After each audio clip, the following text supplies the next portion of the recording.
He was one of the most recognizable faces on American television. The fierce attorney, the sharp mind, the impenetrable presence, Raymond Burr. But behind the courtroom bravado, there was a man hiding deep wounds. A man who rose to unimaginable fame, only to spend his final years in shocking isolation and quiet ruin. Join us as we delve into his lonely existence till his death. But did you ever watch Perry Mason or Ironside growing up? Type 1 for yes, 2 for no in the comments. This is the story of Raymond Burr, not as Hollywood saw him, but as he really lived and died. From fame to isolation and ruin. Raymond Burr, once one of the most admired and successful television actors of the 20th century, left an indelible mark on American pop culture. He is best remembered for his commanding roles as Perry Mason, the unshakable defense attorney who never lost a case, and later as Robert Ironside, the fiercely intelligent detective confined to a wheelchair. On screen, Burr embodied strength, virtue, and unwavering justice. His performances exuded gravitas and moral certainty, earning him legions of devoted fans and making him a household name for decades. But the man behind those iconic characters was far more complicated, his private life veiled in secrecy, emotional pain, and solitude. As his career wound down in the twilight years of his life, the image of Raymond Burr as a towering, invincible figure began to crack. He had become estranged from many of those closest to him, and to the surprise of even his longtime colleagues, his financial situation had grown precarious. For a man once believed to be untouchable, untouchably famous, untouchably wealthy, untouchably private, it came as a profound shock.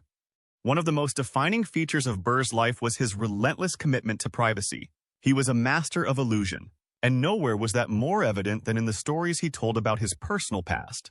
Over the years, he fabricated a tragic backstory in which he had lost both a wife and a child. These heart-wrenching accounts of personal tragedy drew sympathy and painted him as a figure who had endured unspeakable loss. But there was no wife. There was no child. These stories were invented, perhaps not maliciously, but out of a deep, defensive instinct to protect something he felt was even more dangerous to reveal, his identity as a gay man. In mid-20th century Hollywood, being openly gay could destroy a career overnight. For someone like Burr, who had clawed his way to the top and was beloved by millions, the risk was too high. He chose to build a wall of fiction around himself, protective, but ultimately isolating. Behind that wall, away from the cameras and the press, Burr shared his life with his partner, Robert Benavides, a relationship that lasted over 3 decades. To the public, they were business partners and friends. In private, they built a life together. The toll of this secrecy was immense. Colleagues and friends who tried to connect with Burr on a deeper level were often met with resistance. He could be charming, funny, and gracious in public, but when the conversation turned personal, he would retreat, evading questions, changing subjects, or removing himself entirely. Invitations were declined. Friendships never deepened. His co-stars, many of whom genuinely cared for him, were left feeling confused or rebuffed. To some, this guardedness felt like arrogance or emotional detachment. Others came to see it as mistrust. Over time, Burr's insistence on privacy began to estrange him from the very people who might have offered him emotional support. The man who had played the ultimate protector of justice had no one protecting him from his own loneliness. By the end of his life, Burr was surrounded by fewer people than one might expect for a man of his stature. The industry that once celebrated him had moved on, and many of the personal relationships he had nurtured remained surface level. The secrecy that had once preserved his career had cost him a lifetime of connection, and as a result, Burr grew increasingly isolated in an industry that thrives on connection and camaraderie. And yet, within the fortress he built, there was a complicated, deeply human figure. A man who loved, who feared, who longed to be accepted but couldn't see a path to safety in being fully seen. Raymond Burr was not just Perry Mason or Ironside. He was a man who had to create illusions to survive in a world not ready for his truth. Although Raymond Burr was widely respected for his professionalism and his magnetic screen presence, those same qualities often came with a demanding edge. Behind the scenes of Perry Mason, Burr exerted an almost uncompromising level of control. He was known to have strong opinions not just about his own performance but about the entire production, from the structure of the script and the nuances of the dialogue to the choice of guest stars and even the smallest details of wardrobe. At first, This insistence on excellence helped elevate the series. Burr had a clear vision of what Perry Mason should represent: intelligent, principled, and never wavering. His meticulousness ensured a consistent tone and an unmistakable quality that distinguished the show from its peers. Many viewers, and even critics, credited much of the program's success to his unwavering standards. But inside the studio walls, his perfectionism came at a cost. Writers and producers often found themselves at odds with Burr, who didn't hesitate to reject scripts he felt were subpar or inconsistent with the character. Guest actors sometimes felt micromanaged, and directors learned quickly that their creative choices would be scrutinized. Co-stars who initially admired Burr for his intensity and commitment sometimes felt overshadowed or overruled. He wasn't openly hostile, rarely raising his voice or creating scenes, but his quiet authority could be just as difficult to challenge. Burr was not a man who compromised easily. When pushed, he withdrew or distanced himself, sometimes permanently. Over time, the cumulative effect of these tensions was significant. Relationships that began with camaraderie cooled into polite distance. Former allies on set quietly drifted away, reluctant to confront Burr's growing rigidity. And while he continued to maintain a reputation for being courteous and professional, there was often a chill beneath the surface, a sense that Burr demanded not just respect but deference. What many didn't see was that this need for control extended far beyond the soundstage. In his personal life, Burr maintained a similarly high bar for loyalty, and even small perceived slights could lead to severed ties. Associates who had been with him for years found themselves abruptly cut off, sometimes over minor disagreements or a single misunderstood word. He rarely explained these breakups, preferring instead to move on quietly, often replacing former friends with assistants or employees who were paid to agree. By the later years of his life, Burr's world had become small and tightly managed. His inner circle was composed less of peers and confidants and more of staff who functioned as both caretakers and protectors of his privacy. There were few genuine friendships left, at least not the kind that included openness, disagreement, or vulnerability. The man who had once stood as the moral center of American television, who had fought for justice in front of millions, was now largely alone, surrounded by people who worked for him rather than truly knew him. His perfectionism, in the end, had become both his armor and his prison. Drained fortune. At the pinnacle of his career, Raymond Burr was not just a household name. He was one of the highest-paid television actors in America.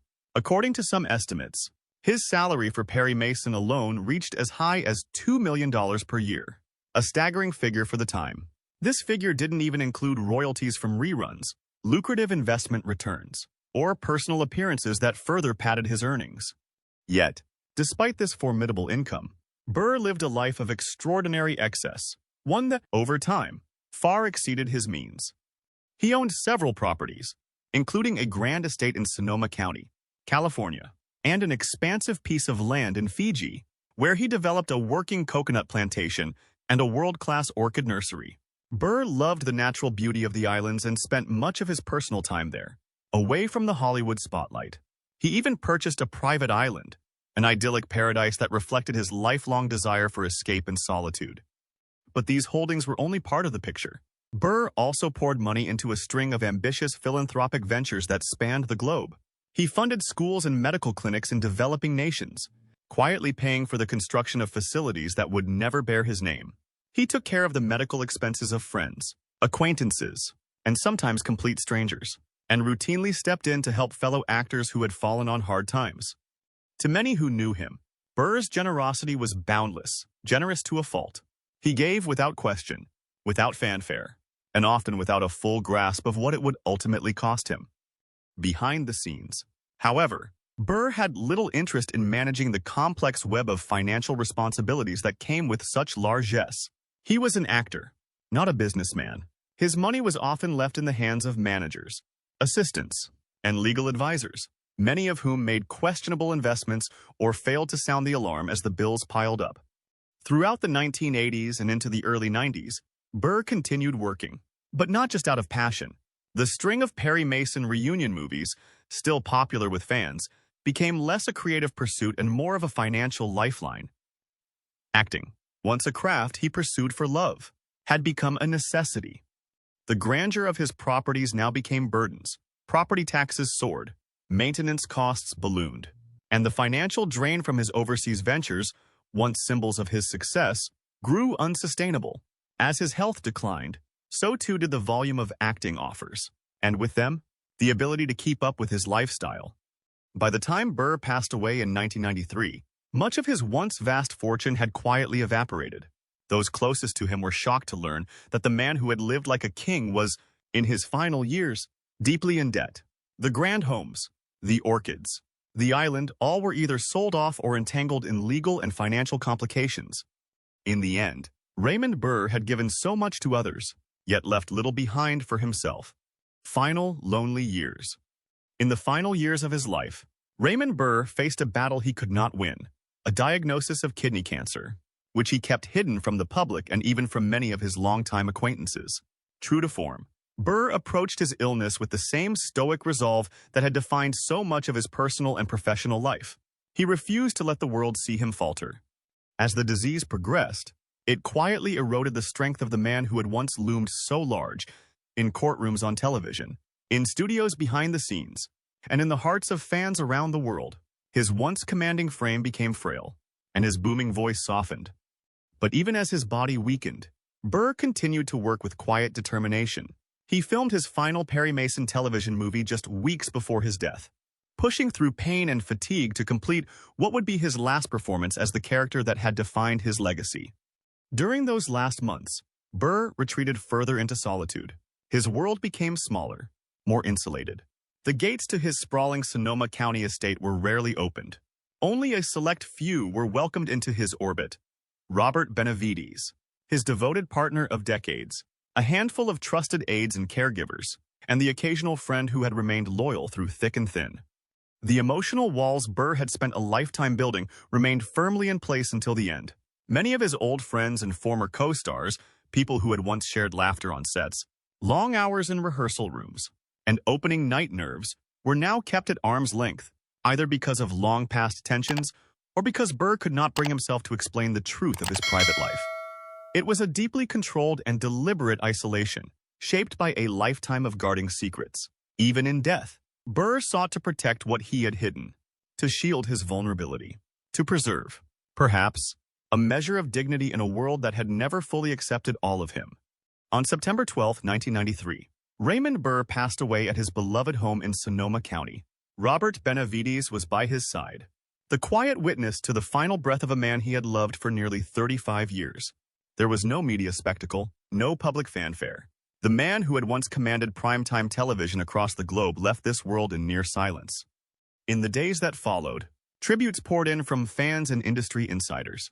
But noticeably absent were the grand Hollywood memorials or large gatherings of co-stars. Burr had outlived many of his contemporaries, and the few who remained had been kept at a distance for too long to bridge the gap in time. The wide circle that had once surrounded him had dwindled to a solemn few. It was a quiet end for a man who had once seemed so indomitable, and yet, in the stillness of that final chapter, there was also peace. Burr had spent his life hiding truths, managing images, and carrying the weight of a double life. In death, those burdens were lifted. What remained was something more enduring, the memory of a towering talent, a complicated soul, and a man who, despite the masks he wore, left behind an unmistakable mark on the history of television and on the hearts of those who had truly known him. Raymond Burr's story is one of extraordinary talent and success, but also of solitude, self-protection, and emotional cost. He lost friends not out of malice, but through the choices he made to shield himself from a world that, for much of his life, was not ready to accept him as he truly was. His financial collapse was not the result of extravagance alone, but also of generosity untempered by caution. In the end, Burr remains a complex figure, a beloved television icon whose private struggles offer a poignant reminder of the high price of fame, secrecy, and the desire to control one's narrative at all costs. If you want more untold stories of Hollywood legends, subscribe now. And now, let's dive deeper into his lonely death. Health issues. During the spring of 1993, as Raymond Burr reported to set for what would become his final Perry Mason film, The Case of the Killer Kiss, a quiet but devastating reality loomed behind the scenes. Though the cameras continued to roll, the man who had spent nearly 4 decades embodying the unshakable defense attorney was now grappling with a far more personal adversary, one that even Perry Mason could not outwit in court. From a distance, Burr remained the consummate professional. His delivery was crisp, his manner calm, and his presence still commanding. But those who had worked with him for years began to notice unsettling changes. He tired more easily, often requiring longer breaks between takes. He would sometimes wince in pain when rising from his chair, then smile it away as if it were nothing. But it was not nothing. It was the beginning of the end.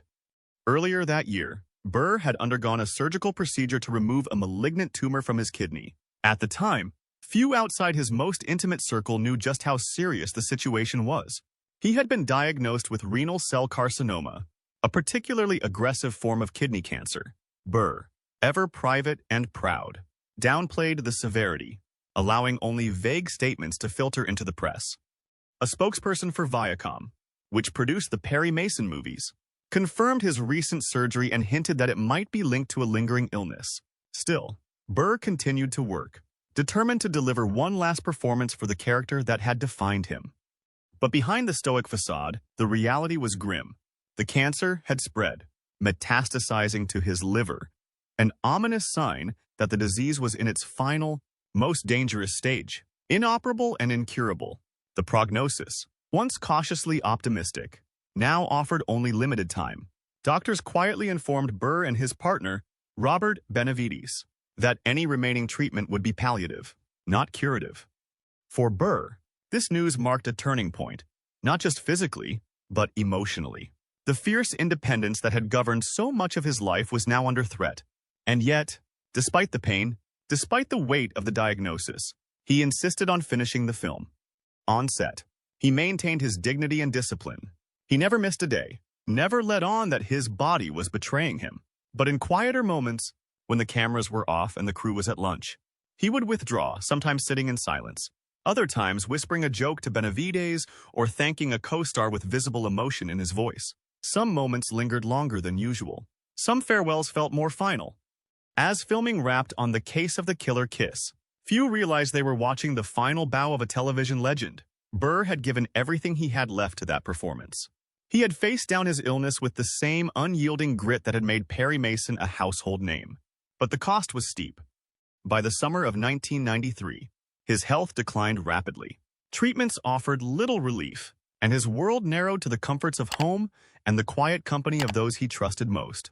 He had fought the good fight, but unlike the courtroom victories he had staged on screen, this battle had no dramatic reversal, no stunning 11th-hour evidence to save the day. For his fans, news of his worsening condition spread slowly, often buried in the back pages of entertainment magazines. But for those who had watched him for decades, who had seen him morph from the cold eyes of noir villains into the righteous voice of justice, there was a sense of inevitability. The curtain was falling.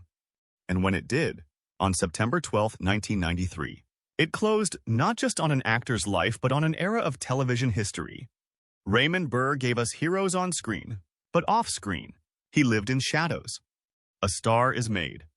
The Burr family's early life was unremarkable but stable, until it wasn't. When Raymond was still a child, his parents divorced, a painful rupture that altered the course of his life. In an era when divorce carried a deep social stigma, the young Burr was forced to grow up quickly. Following the separation, Raymond moved with his mother and siblings to Vallejo, California, just north of San Francisco. It was there that he spent much of his formative years, helping his mother make ends meet while trying to navigate the uncertain terrain of adolescence in a new country. At 17, with the weight of responsibility bearing down on him, Burr left school to become the family's primary breadwinner. His early jobs were as varied as they were exhausting. He worked as a ranch hand, braving the heat and grit of California's open lands. He sold merchandise as a traveling salesman, developing a thick skin and a silver tongue. For a time, he even sang in nightclubs, his deep baritone voice, one that would later become his trademark, filling smoky rooms with melancholy ballads and borrowed charm. But amid the struggle, something deeper was stirring. Burr harbored a quiet, persistent passion for storytelling and performance. He had a gift for mimicry and a hunger for drama. That passion eventually led him to the Pasadena Playhouse, one of the premier acting schools of the time and a launchpad for Hollywood careers. There, among other ambitious hopefuls, Burr began to shape the tools that would make him unforgettable: his rich, resonant voice, his stoic intensity, and an imposing 6-foot frame that commanded attention even in a crowd. By the 1940s, he had broken into Hollywood, though not as the hero. Burr's size, piercing eyes, and grave demeanor made him a natural villain, and he was typecast as such in a string of film noir and crime dramas. Whether playing a menacing gangster, a corrupt official, or a jilted lover-turned-killer, Burr's performances crackled with barely restrained violence, earning him both admiration and fear. He appeared in films like Raw Deal, Pitfall, and, perhaps most memorably, as the sinister wife murderer Lars Thorwald in Alfred Hitchcock's Rear Window. These roles cemented his status as a reliable heavy in B-movies and supporting roles, but they also threatened to trap him in Hollywood's narrow idea of who he could be. Little did anyone know that the man cast as America's cinematic villain would soon become its most trusted symbol of justice on television screens around the world. Film career. The brutal prosecutor in A Place in the Sun and the ominous neighbor in Alfred Hitchcock's Rear Window were just two of the parts that Raymond Burr was regularly cast in during his early cinema career in the 1940s and early 1950s. These parts threatened to typecast him, but they also demonstrated his capacity to portray depth and danger. But Burr would go against the grain and quickly become a legend in a very different genre. Raymond Burr's spooky portrayal of the antagonist, the evil Lars Thorwald, in Alfred Hitchcock's iconic Rear Window, 1954, marked his Hollywood breakthrough. He received praise from critics and cemented his reputation as a dependable and captivating character actor in Hollywood thanks to this part. He collaborated with leading performers and directors of the day to feature in more than 90 films during the 1940s and 1950s. Despite frequently playing supporting parts, Burr's performances had a certain gravity and passion that were rarely overlooked. Burr played Perry Mason, the eloquent and unflappable defense lawyer, in 1957, a role that would define his career and catapult him to television fame. The Perry Mason television series, which aired from 1957 to 1966 and had 9 seasons and more than 270 episodes, was based on Earl Stanley Gardner's novels. Burr received 2 Emmy Awards and a place in American pop culture history for his depiction as Mason, a resolute attorney who persistently pursued justice for the wrongfully imprisoned. Burr threw himself into the part, frequently researching court cases to make his portrayal more realistic. His portrayal of Mason was distinguished by his composure, unshakable moral compass, and extensive legal knowledge. His courtroom sequences, in which he would painstakingly solve puzzles and reveal the true criminals through astute cross-examinations, enthralled viewers. Under Mason's leadership, the show's formula, a case that seemed hopeless but ultimately led to a win for justice, became a standard in television drama. Following the conclusion of the first series, Burr played Perry Mason again in a total of 26 Perry Mason TV films from 1985 until his passing in 1993. In these latter appearances, Mason appeared more thoughtful and mature, yet his dedication to protecting the defenseless remained unwavering. Burr enthralled viewers on television once more in 1967 when he played Chief Robert T. Ironside in Ironside, a very different persona. The show followed a former chief of police in San Francisco who continued to investigate crimes from a wheelchair after suffering paralysis in an assassination attempt. Both having a handicapped lead character and presenting disability in a respectable and uplifting manner made the program revolutionary. Burr gave a strong and complex portrayal of Ironside. He presented himself as a strong yet kind man who did not let his infirmity define or confine him. Audiences responded favorably to the character's keen intelligence and tough stance on law enforcement, which further solidified Burr's reputation as a television icon. From 1967 to 1975, the series ran for 8 brilliant seasons, demonstrating Burr's extraordinary versatility and timeless appeal. Raymond Burr crafted stories, not just on screen, but in his personal life. What drives a person to rewrite their past and erase the truth? Marriage. The only marriage Raymond Burr is known to have had is with actress Isabella Ward, which started on January 10, 1948. Both were heavily involved in the theater industry when their paths first intersected in 1943. As a young student, Ward was enrolled in California's famed Pasadena Playhouse, a theatrical company and acting school that has acted as a springboard for several Hollywood careers. Burr, who was already becoming well known for his theater performances, had joined the Playhouse as an instructor. Their acquaintance started there, in the midst of the artistic fervor and rigorous discipline of theatrical training. But even after their first encounter, their relationship did not take off right away.